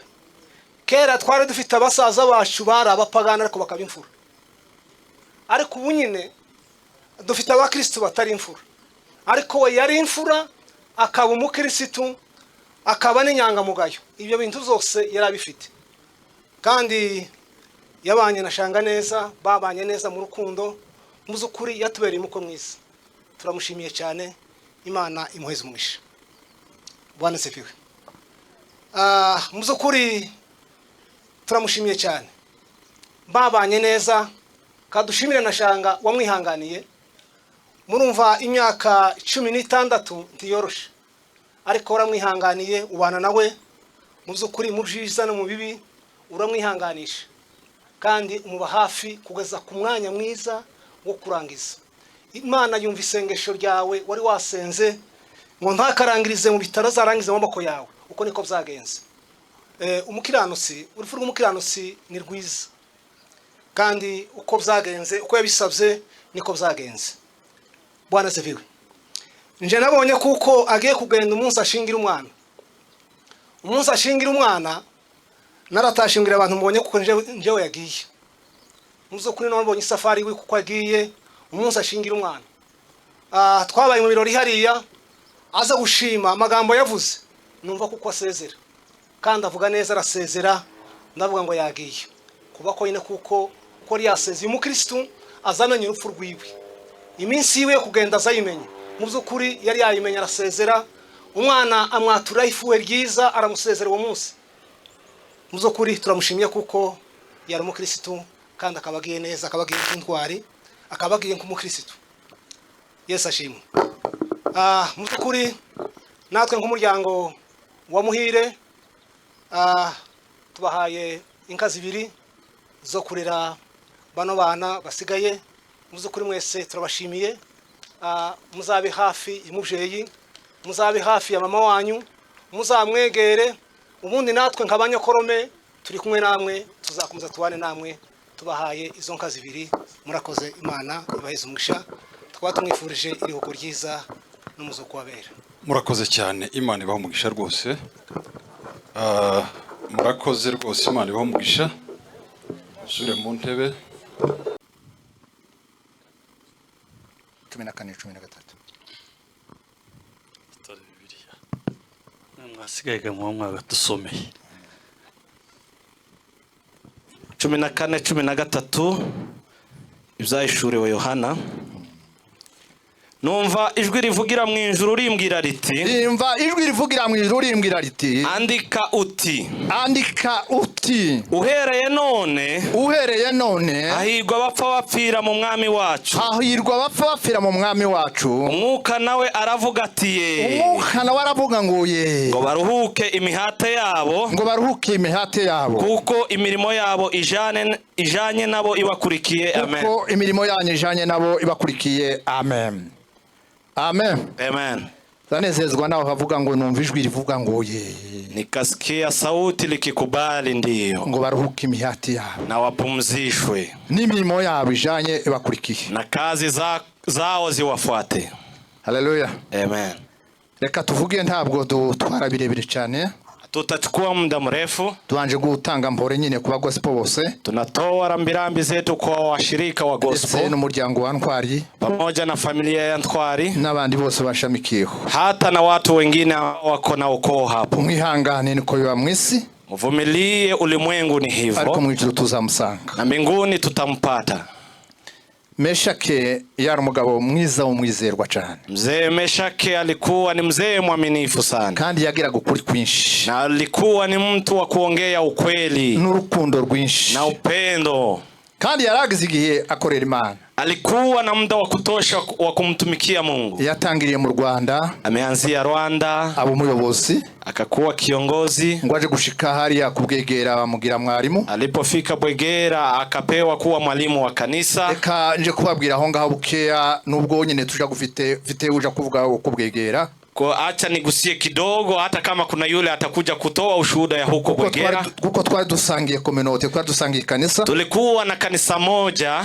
Meshaki yageze kubwegera isana ikanisa ryabo ryashize. Mzee Meshaki alifika Bwegera, kanisa ilikuwa na udhaifu karibu kuisha. Ariko yakomeje kuriteza imbere. Ameendelesha kanisa hilo. Ikanisa lirakomera cyane. Na kanisa likawa na nguvu. Pastor wao yaratuye Uvira. Mchungaji wao mkuu alikuwa anaishi Uvira. Ariko yegeranije kanisa. Yani amehudumu kwa kanisa hilo. Lirakomera, abantu benshi baraza baramusanga. Kanisa hilo likaendelea na watu wengi wakajiunga na kanisa hilo. Turabizi neza umwarimu mwiza abantu baza bamusanga. Mwalimu mzuri anapata hata washirika. Bigeza aho rikomera bamusengera baje gusengera vya pastor aho hano. Kanisa hilo likakuwa hadi wakaombea mchungaji kwa kanisa hilo. Ariko yasanze risa niryashise. Amepata likiwa na udhaifu. Imana imuheze umugisha kubyo yakoze rwose. Mungu ambariki kwa kazi amezifanya. Ageze hano iwacu rero hano muri Kenya Kitengela. Alipofika huku Kenya Kitengela, adusanze ara muri gospel. Ametupata kwa kanisa hilo. Yaje ari umunyantege nke yaraba. Alikuja akiwa na udhaifu wa ugonjwa. Ariko umutima we wari muzima. Lakini moyo wake ilikuwa na nguvu. Yakorera Imana neza cyane. Amefanyia Mungu kazi vizuri iwezekanavyo. Ndetse hari ibintu yatwigishije tuzagendera kugeza iminsi yose tuzaba hari muri. Kuna vitu ametufunza kwa kanisa hilo hata tutaendelea kuendelea kusoma na vitu hizo hata kama ameenda. Yari umujyanama mwiza. Alikuwa ni mshauri mwema. Kandi yararwaye uwo mugabo bikomeye cyane. Na mzee huyu ameugua kwa muda wa kutosha. Ariko ndiyazaga yerekana uko ababaye ubabare bwe. Lakini hakuonyesha kupungukiwa na nguvu. Ngubone afite ubabare bwe bukomeye cyane. Ili uzuni yake ionekane nje. Yigeze kumara igihe kirekire muri Kitengela Medical. Amekaa muda mrefu hapo Kitengela Medical. Hano hamaze ukwezi kose ari muri koma. Ni kama amekaa mwezi hapo akiwa kwa hali ya maututi. Ariko ubwenge bwagarukaga. Lakini wakati amerejeshewa akili, yaganiraga neza cyane bataje kavuga twasanze. Alikuwa akizungumza vizuri na mambo yenye hekima. Kubera umwihariko gukunda kanisa, kwa sababu ya ubinafsi wa kupenda kanisa. Iminsi myinshi twakoraga inama akazana imiti akayiterera hari hano. Tulikuwa tukifanya shauri ya kanisa akiwa na dawa hata anajidunga tukiwa hapo kwa kikao cha shauri. Mureke mbabwira kantu yadukoreye navuze ngo ntituzakibagira tuhora tukagenderaho. Acha niwaambie kitu amefanya hata tutaendelea kuikumbuka hata kama ameenda. Twadaga dutanga meza igihe cyo gutanga meza abashumba tugahagarara. Tulikuwa tukitoa meza na tukiwa tumeinuka. Tugasenga duhagaze. Tunaomba tukiinuka. Ibyo ni bisanzwe. Hayo ni mambo ya kawaida. Tukarya duhagaze. Tunachangia meza ya Bwana tukiwa tumeinuka. Anatuambia haifanyiki hivi. Muzamara gusenga mutangira kuja kurya. Nyinyi mkimaliza kuomba na kukaribia meza ya Bwana, muzamwicara. Mukae. Urya wayoboye abaheza mwicaye. Yule ambaye ameongoza atawapea meza ya Bwana mkiketi. Kanisa inafanyanga hivyo. Ijo twarigendeyeho. Mambo hayo yametusaidia kandi tuzarikomeza na tutaendelea kufanya hivyo. Tuzakimubukiraho. Tutamkumbuka kwa sababu ya hayo. Mureke mbabwire imirimo yakoze nubwo nanone yarafite intege nke. Hata kama alikuwa na udhaifu wa mwili, lakini kuna zile kazi amezifanya kanisani. Uyu musaza yarazi gutanga icacumi. Mzee huyu alikuwa anatoa fungo la 10 vizuri. Nigihe yagize intege nkeya arwa atabasha kuza. Hata akiwa na udhaifu wa kufika kanisani, yoherezaga ku namba M-Pesa alikuwa anatuma fungo la 10 kwa nambari ya M-Pesa ya kanisa. Mpamvu mvuga ngihagazeho n'abayobozi bayobora mu rugo ruhande barabizi neza. Jambo hilo nalijua sana. Yarazi yahagaze neza mu muryango w'ikanisa. Simama vizuri kwa familia tunazo za kanisa. Ndababwira kantu kandi yakoze keza cyane. Kuna kitu amefanya kwa familia hizo, kitu cha maana sana. Ndagira ngo yitabye Imana ku minsi 23. Amefariki tarehe 23. Ariko yari yohereje amafaranga y'umuryango yo mu kwezi k'umunani. Alikuwa ametoa mchango wa mwezi wa 8. Mutegere namwe iryo yerekwa. alikuwa ni mtu mwaminifu. Ayo mafaranga mu kwezi k'umunani yarahageze. Alikuwa ametoa tayari mchango wa mwezi wa 8. Yakoreye Imana neza. Amefanyia Mungu kazi nzuri. Tuzamwibuka kandi tuzamukumbuka. Tutamkumbuka na tutakuwa na kumbukumbu ya kumuona. Mureke mabwire imibereho yuko yarateye. Vile alikuwa anaishi. Yagiraga ibyishimo. Alikuwa ni mtu wa furaha. Yari umunyarukundo. Mtu wa upendo. Yagiraga imbabazi nyinshi. Mtu mwenye rehema. Yareze umuryango we neza cyane. Ametunza familia yake vizuri. Umuryango mwiza uzukundana. Familia nzuri huwa inakuwa na upendo. Rero ibyo ndio byamurangaga. Hiyo ndio imezirisha maisha ya mzee. Yarangwaga na mahoro. Alikuwa ni mtu mngwana n'urukundo wa upendo no kugira neza na kutenda mema. Rero turamwifuriza iruhuko ryiza. Namtakia pumziko njema. Tuzamukumbura na tutammiss. Imana imugire neza kandi yaramwakiriye. Mungu amulaze mahali pema peponi. Amen. Barakaze cyane wa gospel, mukomeze mwihangane. Asante watu wa gospel kandi mukomere cyane. Muvumilie. Kadusabe abakadese bayobowe na Pastor Bawiri. Tutaomba watu wa kadese wakiongozwa na mchungaji huo. Kandi twebwe bamwe ndango bumwe no kushirikiana no kwegerana cyane. Sisi tunashirikiana na kanisa hilo sana. Nuko twaronse twese amaraso ya mashirika ya kadesi. Yani sote wengi wetu ni kama wamekuwa kwa kanisa hilo. Twari dusangiye ayo maraso. Watu ambao wamefanya kazi kwa kanisa hilo la kadese. Bakadese bose batambuke. Bite mbele. Muzi kuko ari umwe wo mu maraso yacu. Ni moja kati ya watu wetu. Reka akomeze. Bwana asifiwe. Amen. Bwana asifiwe sana. Amen. Tunataka kumsema Meshaki, lakini hatuwezi weza kumuweza. Ni waajabu. Lakini mbele ya yote ngoja nishukuru gospel. Mulifanya vizuri sana. Mulipokea mwalimu wetu, mukamulea vizuri, mukakaa naye vizuri. Tunawashukuru. Na hata saa hii amemaliza safari. Umefanya vizuri sana. Meshaki alitukuta tuko mbali sana. Baba yake ndio alikuja kwanza, akafika. Kisha mwaka moja Meshaki naye akafika. Tulifisha watumishi wengi sana. Alafu mchungaji ambaye walitupea alikuwa Uvira na sisi tulikuwa Bwegera. Hatuna gisi ya kufanya. Meshaki akafika na kweli alikuja iko mgonjwa, lakini alifanya kazi. Ile siku nilisema ya kwamba tulikuwa na pane kiroho, sababu hatukuwa nafasi ya kubeba mizigo yetu, hatukuwa nafasi ya kwenda kusema mchungaji mambo yuko hivi kwa hivi. Lakini alikuwa mwalimu. Meshaki alikuja iko msaada kwetu. Wakati alifika turakira mu mitima, imitima irakira.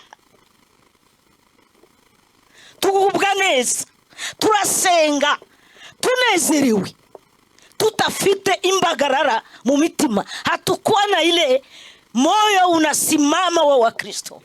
Wakristo wakikosa nafasi ya kutulia moyo ni shida kubwa. Tukampata mwalimu wetu Mkristo. Kila mtu alimfikia. Kwetu njo kuko kadese yenye kwa mu mchanganyiko. Ni kadese ya Bwegera. Muko Barundi, muko Bashi, muko Bafureru, na siye Babembe tukwamo. Lakini sisi wote alitupokea kama Wakristo wake. Meshaki alikuwa mtu mtoaji. mtoaji wa hali ya juu, mtu wa kweli. Meshaki hawezi kupitisha neno pembeni. Ukikosa unakosa, atakwambia mtu wa Mungu hafanyage hivi. Sasa utaenda mbinguni na hii umefanya, hata kuwe mkubwa hivi. Niko nawaambia majirani zake wa Freru wako wanalia, hata na wa Maimai yeye alikuwa anawahurumia sana, wako wanalia. Ninakumbuka siku moja aliniambia sema walikuja haraka wale wenye kuongoza wa Maimai, wakamuliza mwalimu, ngombe zako zilienda? Akasema hapana, ziko. Aseme hata zingeenda tungesifuatilia. Ni kwa sababu alikuwa Mkristo. Meshaki alikuwa mpole tena mnyenyekevu, mnyenyekevu wa hali ya juu sana. Kanisa likajaa. Njoo niliona alikuwa na huduma kama ya mzuzi. Sababu gani? Mchungaji ni mwenye kutembelea kondoo zake, hauna nafasi ya kubagua. Alikuwa naenda nyumba kwa nyumba, anashuka. Hata iko mgonjwa, kuko wengine walikuwa chini, anashuka. Awakechu baba Freru alikuwa anafika kwao, anaenda na wasalimia. Hiyo huduma niliona na mzuzi, njoo niliona nayo, na tena nikaiona na mwalimu Meshaki. Ninakumbuka alinitendea mambo mengi sana zaidi. Mimi nilikuwa nafika hivi wakati wa Noeli, anatuma iko na katoto ka mwisho Magnifique. Naona Magnifique analeta envelope, ananikutana kunyumba, anasema baba alisema hivi, na wewe ukule hii itakuwa boni fete yako. Pastor alisema naumia zaidi. Mimi niko nawaza gisi nitarudi Bwegera peke yangu, sijue kama nitarudi aje, na sijue kama tutapata ungine mwalimu wapi mwenye iko sawa Meshaki. Njoo gisi niko naambia wenzangu, tutamtosha wapi? Lakini mtu mmoja anitia moyo, akasema Mungu atamleta. Nashukuru Mungu sababu Meshaki anaenda mbinguni. Mubatu wenye biko na heri ni mimi. Fita abakozi beza bandezi,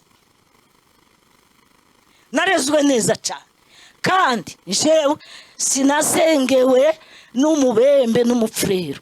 Nafukamye gusa gutya mvuye ku ingunguru y'akanyanga, muyuku niwe wansengeye ngo ninjire mu murimo.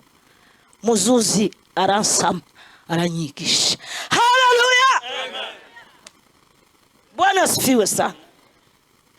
Namaliza, siwezi kumuweza Meshaki, iko mkubwa sana na kazi za ajabu. Alale kazi zake zinafuatana naye.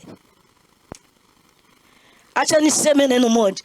Ukisoma wa Korinto sura yake ya 15 na mstari wake wa 26, Biblia inasema hivi, adui wa mwisho ni mauti. Ukisoma 55 anasema hivi, tutauliza ewe mauti, nguvu zako ziko wapi? Urubori rwawe rurihe? Mauti tutamuuliza. Mauti iko na masikio, mauti iko na kinywa, mauti iko na nguvu. Tutamuuliza, tutasema hivi, nguvu zako ziko wapi? Tutakanyaga na sisi hivi, kwa na tukanyaga na sisi tutamukanyaga. Mzuri sana. Lakini sasa acha nikuambie kaneno ka mwisho. Mauti ndio adui wa mwisho, atatupwa mumoto. Sasa wewe alikuzi adui, hapana ibingibi twaye tuvuga ngo ababembe banasema Banyamulenge njo adui. Hapana, adui wa mwisho ni mauti, wakuzengereje, wakumariye abantu, wasigaye inkokori, njo atatupwa mu moto. Biblia inasema kuzimu na mauti watatupwa na maliza. Sasa wewe kutupwa na adui mu moto moja, kujikuta mu Jehanamu nye mbili na mauti, uko na waza aje? Unasikia aje? Unaamua aje? Wewe na mauti mutatupwa mu moto? Hapana. Kuna wakati, kuna saa, kuna jinsi ya wewe kufanya. Haleluya! Mimi sitaenda na adui, nitafuata hapa kwenye walienda, na mimi niko naenda huko. Tutaonana nabo. Hawa walimtumikia Mungu. Nashukuru mke wa mwalimu alitupokea gisi mwalimu alitupokea. Huyo mama sijui, watu wote tulikuwa tunasema mwalimu alimpata mwanamke kweli mwenye anamstahili. Uzusanga abagore wabandi barimu nigitangaza. Ayo, acha niachie hapo. Haleluya. Amen. Bwana asifiwe. Naachia hapo. Nashukuru sana. Asante. Twabahaye umwe korashingi basi. Nshimye Imana kuko Zifata zo uyu munsi wa none Meshake arangije umurimo. Hari abenshi bazaza bavuga ngo iby'ubukristo n'ibindi, ariko twebwe turavuga, ndavuga amagambo abiri gusa. Hari abenshi bazaza kuvuga bakavuga ngo se naka ngo yagiye gufa ngo arirega. Ayo miga niriyo jambo sinza njyana naryo, ariko icyo nza njyana naryo ni umuhamagaro. Meshake nje twabonanye avuye mu Rwanda, amaze gushika azarwaye nkuko Bawira amaze kuvuga, asanga njewe ndi umushemasi akubwegera, ariko mbu umushemasi udashoboye wo kuvuga ngo dushigikira umurimo usanze Bawira uyu. Tuhaba turi bake, tumaze kuba turi bake, bukeye Meshake aje mubagize uruhari rwo kuvuga ngo mushigikire abe mwarimu niki. Ndamubwira ngo dore njewe hano ndi ntabwo nshoboye kuyobora, ariko ku munsi wa none uri kurambwira ngo urarwaye, se uzofa ryari? Tuzi umunsi uzofa, ariko icyo ngusabye wewe tuyobore, utuyobore iminsi yawe nishika. Icyo gihe hazoba haravutse abandi basubira mu mwanya wawe. Meshake arabyemera arabikora.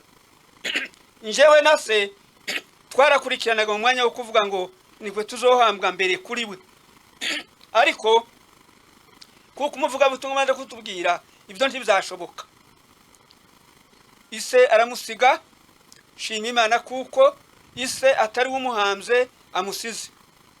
None ku munsi wa none icyo nshima Imana, shima Imana kuko arangije ari mu murimo, kandi akabavuye mu byago byo kuba barabuze umubiri, akabagiye kuruhuka. Ubundi akaba amaze gushingira abana biwe, nubwo ntawuzi upfa birangije, ariko aho yarageze nuko Imana niko yayibonye. Kuzizo mpamvu shimye Imana kuko uyu mwanya wa none yaruhuse, kandi natwe tuzamusanga. Amen. Barakoze cyane. Nike hasi. Watu wako wanaona wakiita wapasta wasimame. Mimi siwezi simama, sababu mimi sio mchungaji, mimi ni mwinjilisti. Iyo cheo ya uchungaji kwa nguvu sana, siwezi kusimama na sisikia amo. Ni ya wachungaji.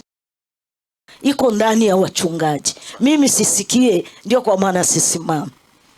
arakoze cyane kandi rero mama ukomere wihangane, turi kumwe, tuzakuba hafi. Nubwo ari nje dusigaranye mu nzu, sinzagutererana, nzakuba iruhande, kandi wihangane muri ibi bihe. Murakoze.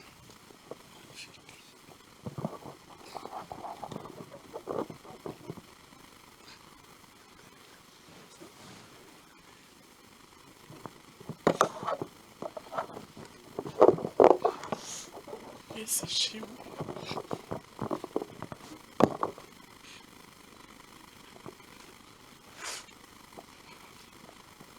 Mwihanganire, dushima Imana kuri uyu munsi. Imana yadushoboje tukaba twageze hano ku munsi mukuru wa papa.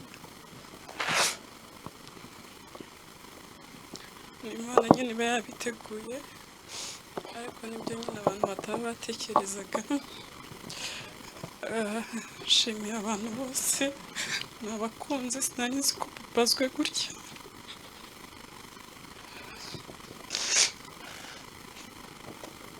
Kuba mwaje mwatwitabye, ntabwo twari tuzwi cyane Niyenda, ariko mwigomye ibyanyu, muze gufatikanya natwe. Imana ibahe umugisha. Ikindi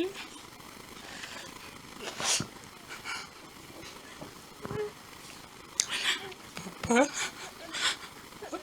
sinari nzi ko yagenda muri uyu mwaka.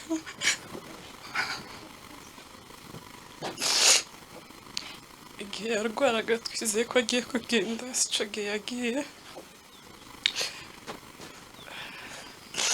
Yaranarwaraga akadusezera, nkamubwira ngo ntaho uri bujye, nkamubwira ngo uracyahari, ntaho uzajya musige. Cyane abo mu rugo bose ninjye wakuriye mu rugo cyane,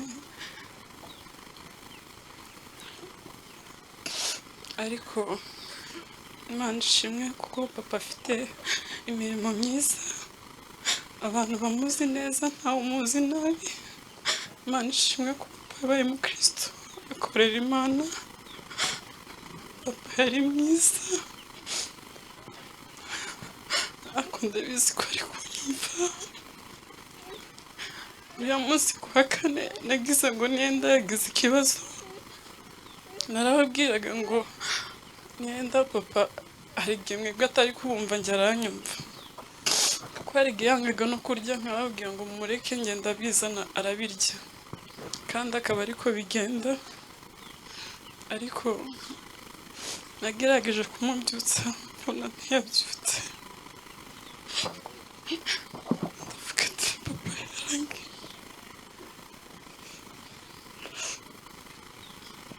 Ariko reka nshimire mama. Mama ni umuntu udasanzwe.